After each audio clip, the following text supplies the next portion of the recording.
Some chapters are loyal, some are feared, but the Black Templars, they are dangerous even to the Imperium itself, not because they betray, but because their faith burns hotter than reason. The galaxy is full of Space Marine chapters, each one deadly in its own way, but only one turns every battle into a holy war. The Black Templars don't care for politics, they don't care for compromise, and they definitely don't care if their enemies or their allies approve. They live on warships, they recruit in war zones, they fight with the kind of zeal that even other Space Marines fear. Today, we'll peel back the armor. We'll look at the truth of the Black Templars, not just the legendary Crusades, not just the origin under Sigismund, but the human side, revealed in their newest stories. We'll walk the halls of their cathedral fortresses. We'll witness the oaths that bind them, and we'll ask the question the High Lords secretly fear. What happens if these Crusaders point their fury inward? By the end, you'll know why that black cross on the horizon is never just a warning. It's a promise. The Horus Heresy ended in fire, in betrayal, in blood. The Imperium was broken. And in that ruin stood one man, one warrior who refused to let the Emperor's dream die with him. Sigismund, first captain of the Imperial Fists. If Rogel Dawn was stone, then Sigismund was the blade. Sharp, unyielding, forged to strike forever.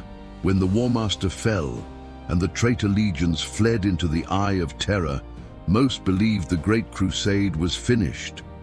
Rabut Gilliman had other plans. His Codex Astartes decreed a new order. No more vast legions.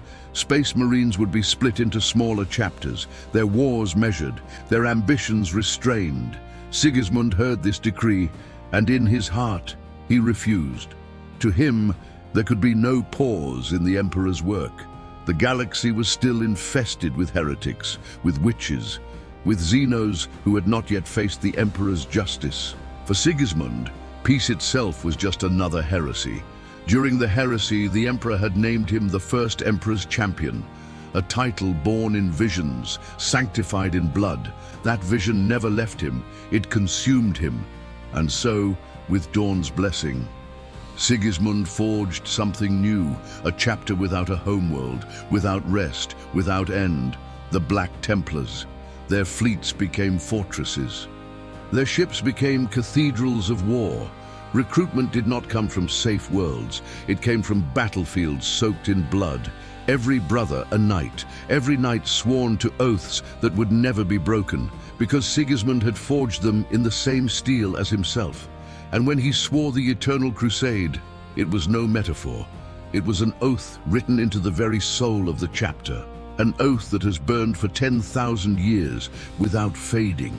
If you want to understand the Black Templars, you have to forget everything you know about normal Space Marines. For most chapters, faith is a virtue.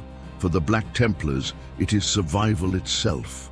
It is the air they breathe, the steel in their veins, every act, every breath, every kill, framed in ritual.